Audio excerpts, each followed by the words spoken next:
চিত্তজুরি দর্শকবৃন্দের প্রতি আন্তরিক কৃতজ্ঞতা। নমস্কার প্রিয় দর্শক ও শ্রোতাবৃন্দ, আজ চিন্তন পরিবার এক বিশেষ মুহূর্তে পৌঁছেছে।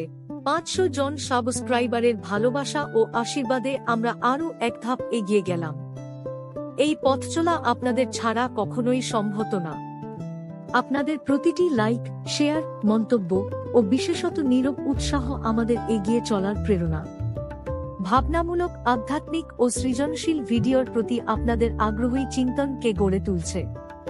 এই 500 শুধুমাত্র একটি সংখ্যা নয়, এটি 500টি অন্তর যারা ভাবনার গভীরে ডুব দিতে চায়, সত্য অনুসন্ধানে পথ চলা চায়। আপনাদের ভালোবাসায় আমরা ধন্য। আগামীতেও পাশে থাকুন, ভাবনার আলো ছড়িয়ে দিই আরও অনেক হৃদয়ে। চিত্তে থাকুক চেতনার দীপ্তি, এটাই চিন্তনের মূলমন্ত্র। কৃতজ্ঞতার সাথে চিন্তন পরিবার।